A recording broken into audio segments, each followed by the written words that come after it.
Berikut saya ingin memaparkan deskripsi diri saya di bidang pendidikan. Perkenalkan, nama saya Putri Mustika Sari.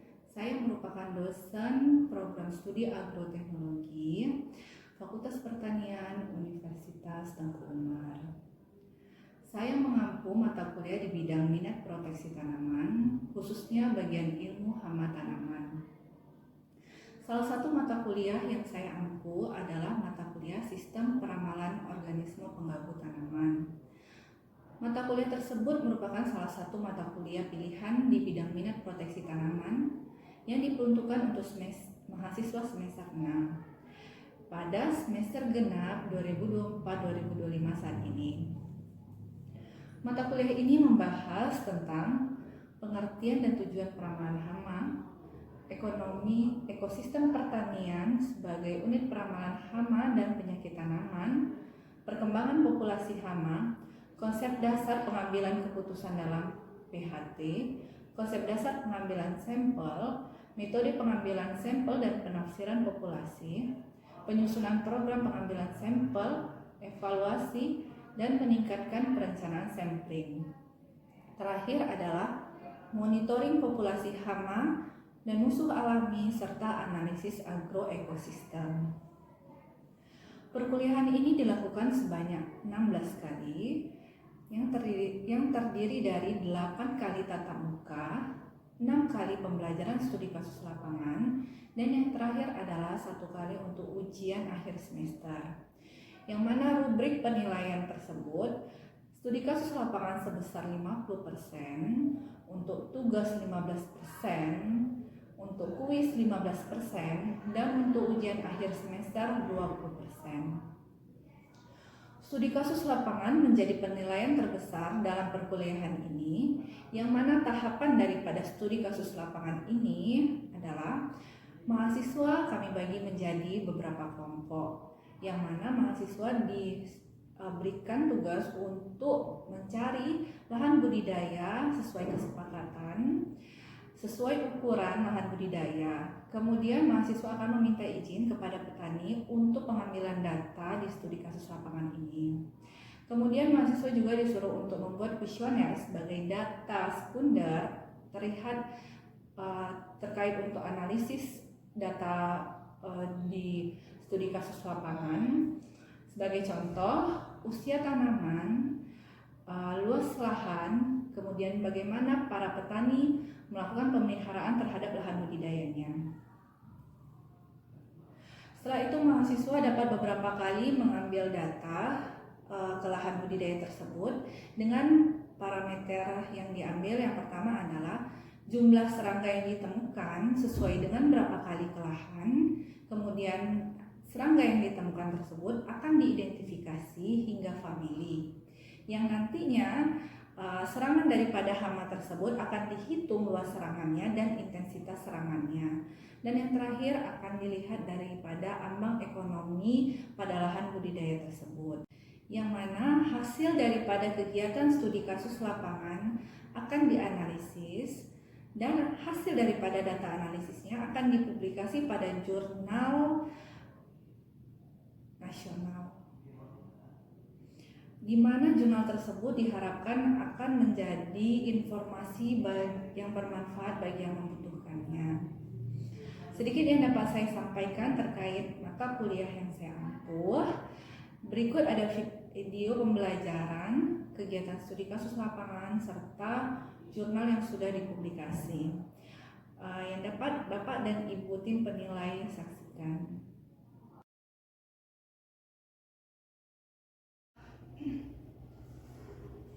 Assalamualaikum warahmatullahi wabarakatuh. Waalaikumsalam warahmatullahi wabarakatuh. Selamat pagi semua. Perkenalkan, nama saya Putri Mustika Sari. Saya salah satu dosen pengampu mata kuliah Sistem Peramalan OPD, yang mana untuk mata kuliah ini merupakan mata kuliah pilihan di jurusan proteksi tanaman. Jadi di sini ada 3 orang dosen, salah satunya adalah saya. Yang berikutnya untuk pertemuan berikutnya ada Ibu Mira dan Pak Sirudin.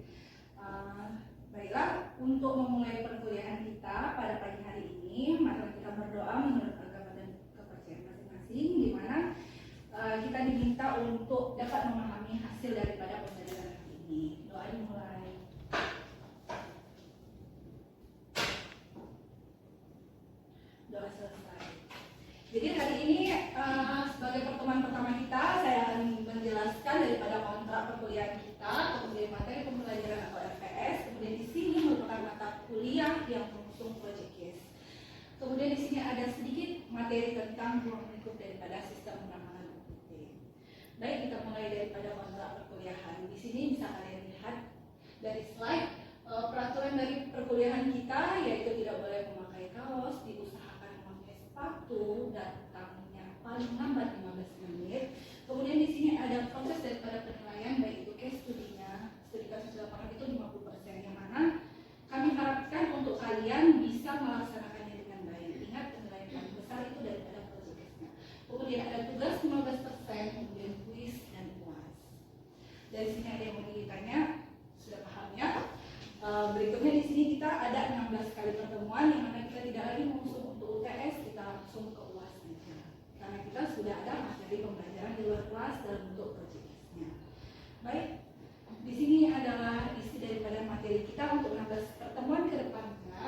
Baik, di situ hari ini kita akan melakukan untuk kontrak kuliah dan cerita tentang ruang lingkup daripada sistem peramalan UPT. Berikutnya tentang monitoring keamanan di lapangan, materi sedikit, kemudian menentukan teknik sampling yang nantinya akan menjadi materi untuk kalian lakukan proyek di lapangan. Kemudian di sini ada kegiatan studi kasus di lapangan, yang mana kita tidak melakukannya kegiatan kuliah di dalam kelas, tetapi sudah di luar kelas. Kemudian di sini ada presentasi laporan hasil daripada studi kasus kalian. Kemudian di sini kita langsung lanjut untuk materi selanjutnya, tidak lagi untuk UTS. Di sini ada metode daripada peramalan, kemudian berikutnya untuk melakukan peramalan. Berikutnya ada presentasi tugas, kita ada sedikit melakukan tugas yang nantinya akan dibawa oleh Ibu Nira.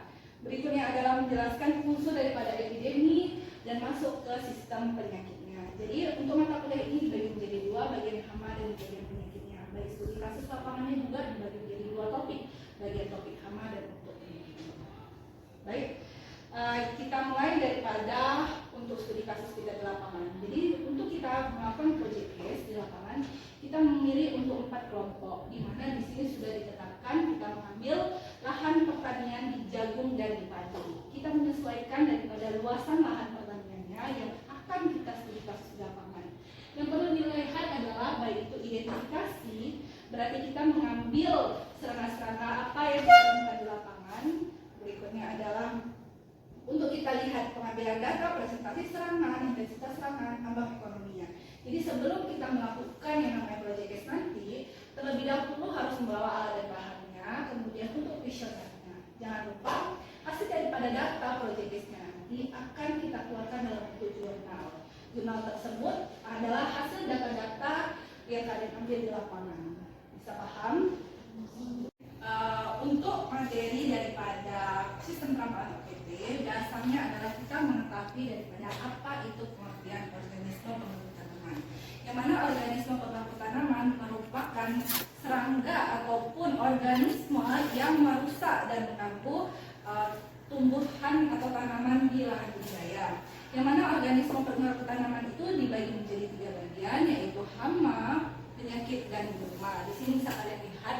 Sebelum kita mempelajari tentang sistem peramalan UPT, terlebih dahulu kita tahu apa sih organisme pengaruh tanaman itu. Setelah kita memahami apa itu organisme pengaruh tanaman yang akan merusak daripada lahan budidaya itu, barulah kita bisa menerapkan apa sih pengertian daripada sistem peramalan UPT itu. Baik, untuk berikutnya adalah pengertian daripada sistem peramalan UPT. Sistem peramalan UPT itu sendiri merupakan pendugaan bagaimana kita bisa memprediksi organisme penggugur tanaman tersebut di lahan budidaya, di mana untuk kita bisa memprediksinya kita harus membutuhkan data di masa lalu di lahan budidaya tersebut. Kemudian dari data tersebut kita olah dengan kita monitoring keadaan yang sekarang.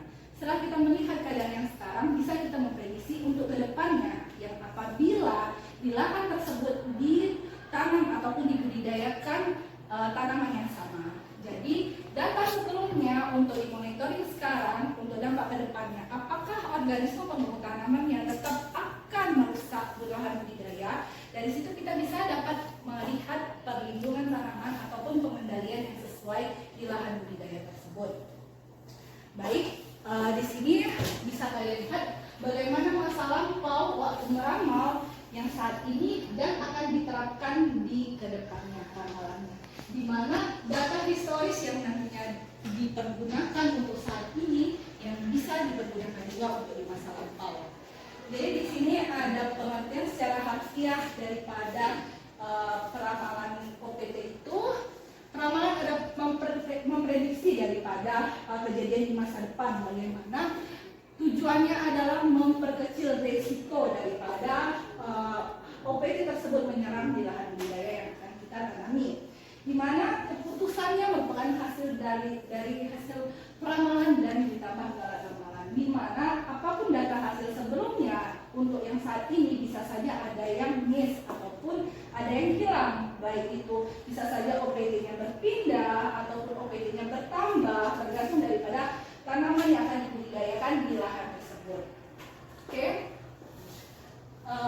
Di sini ada menjelaskan juga, jadi peramalan OPD itu merupakan suatu kegiatan yang diarahkan untuk mendeteksi atau memprediksi daripada populasi serangan yang akan terjadi ke depannya. Datanya dari masa lampau dan dimonitoring sampai sekarang hingga ke depannya bisa kita beritahukan baik untuk petani ataupun kelompok tani yang akan membudidayakan di lahan pertanian tersebut. Kemudian di sini tujuannya adalah untuk memperkecil atau mengurangi risiko kekurangan atau yang namanya gagal panen. Kemudian di sini adalah sistem peramalan OPT, itu menyangkut daripada faktor abiotik dan abiotik, baik itu dari petaninya sendiri, baik itu dari lingkungan ataupun daripada sekitar. Di sini bisa kalian lihat data abiotiknya, yaitu unit peramalannya, petani, instansi ataupun hasil daripada ramalannya. Baik, di sini ada peran daripada peramalan dan perencanaan pengambilan keputusan. Bisa kalian lihat, peramalan itu menjadi suatu bagian kegiatan di mana sangat dibutuhkan untuk penyuluh pertanian. Saat ini akibat daripada serangan OPT, yaitu kita khususkan di hama, bisa kalian lihat paparannya, petani lebih identik menggunakan pestisida. Kenapa? Karena kurangnya informasi perihal serangga atau hama apa saja yang menyerang daripada lahan budidayanya, kemudian kurangnya informasi untuk pengendalian yang tepat dan sesuai. Jadi di sini kalian bisa lihat dari paparan slide bahwasannya penggunaan pestisida yang berlebihan bisa membasmi hama, tetapi dampak residu ke depannya itu yang tidak bagus untuk lingkungan dan merusak daripada ekosistem. Kita bisa lihat penggunaan pupuk organik dan penggunaan daripada pestisida itu tidak bisa dikombin. Alhasil apa? Hama hilang, tetapi akan muncul lebih banyak lagi. Jadi bisa mengakibatkan resurgensi daripada hama tersebut. Perlu adanya kegiatan daripada perlindungan tanaman, baik dari monitoring, kemudian preventif, kuratif, dan eradikatif. Di mana pertama sekali yang perlu kita lakukan adalah memonitoring hama apa saja di lapangan sebelum kita bisa menentukan apa tindakan yang sesuai untuk melakukan pencegahan. Disitulah ada kegiatan preventif, pencegahan daripada apa yang kita lakukan di lahan budidaya tersebut agar tidak ada serangan hama yang menyebabkan kerusakan.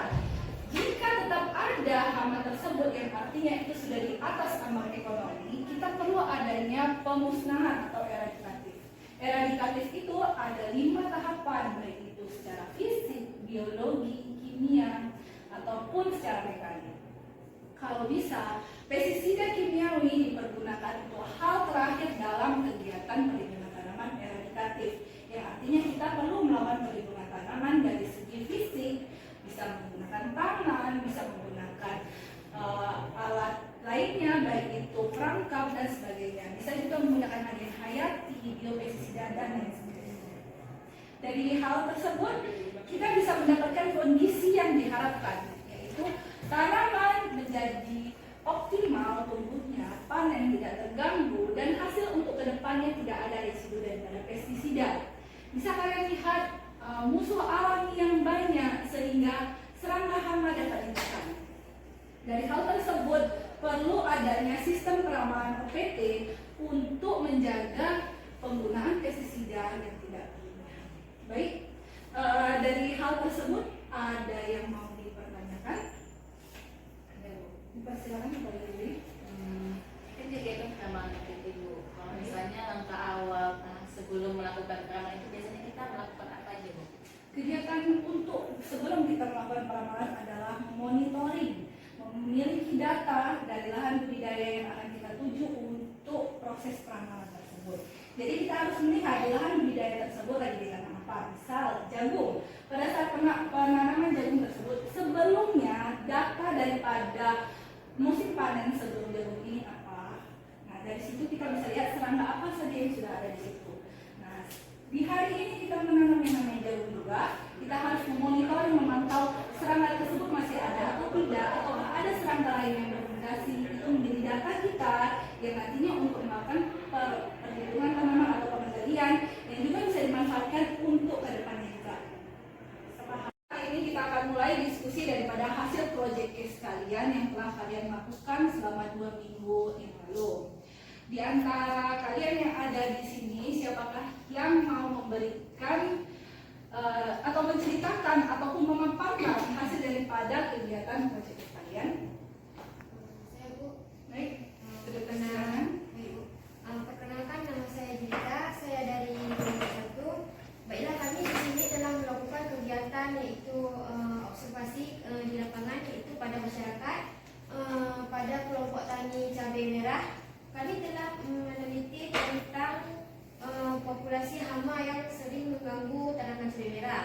Yang kami dapatkan yaitu yang sering di tanaman cabai merah yaitu ada 3. Yang pertama ada kutu kubung, kemudian yang kedua ada walang sangit, dan yang ketiga ada ulat raya. Untuk lokasi yang kami inginkan ada 5 titik di setiap bedeng dan di setiap sudut sisi kebun tanaman cabai. Di setiap titik yang telah kami inginkan ada 10 sampel yang telah kami teliti. Di setiap sampel itu kami mendapatkan persentase serangan hama mulai dari 20% yaitu serangan ringan, kemudian ada juga yang 30% serangan ringan, dan kemudian ada juga yang 40% serangan ringan, dan 20% serangan ringan, dan 30% serangan ringan. Petani ini Bu sering melakukan pemberian pestisida dalam 1 minggu 3 kali sekali. Baiklah, dari pemaparan kawan kalian, apakah ada yang memberikan pertanyaan terkait project case-nya? Saya Bu. Baik, dipersilakan Pak Yudi. Dari hasil kegiatan kalian di lapangan selama project case itu ada nggak kendala yang kalian temukan? Kalau misalnya ada kan, gimana sih cara kalian mengatasi kendala tersebut? Baik, terima kasih Kak Yudi atas pertanyaannya. Kendala yang sering kami hadapi di lapangan yaitu memeriksa setiap titik sudut yang kami ambil yaitu sampel-sampel, karena luas lahan yang telah kami inginkan itu berkisar sangat luas. Dan kemudian kendala kedua yaitu menjumpai petaninya, karena petani tersebut susah untuk dijumpai. Cara kami mengatasinya yaitu kami sama-sama membagi tugas, seperti di titik sudut ini 2 orang, di titik sudut sana 2 orang, seperti itu. Ada lagi yang mau menambah? Silakan. Baik, kan dari kendala yang sudah Julita sebutkan tadi, apakah mempengaruhi dari hasil yang sudah kalian teliti? Baik, terima kasih Kak Preja. Untuk kendala dari untuk hasil di jurnal kami, alhamdulillah tidak dapat kendala karena kami dapat mengatasinya bersama-sama. Jadi hasil daripada project case ini sudah ada luarannya berupa publikasi daripada jurnal. Baiklah, dari sini materi daripada project case kita sudah cukup jelas dan dipahami. Ada lagi yang mau dipertanyakan? Tidak ada. Kita akhiri perkuliahan kita hari ini. Assalamualaikum warahmatullahi wabarakatuh.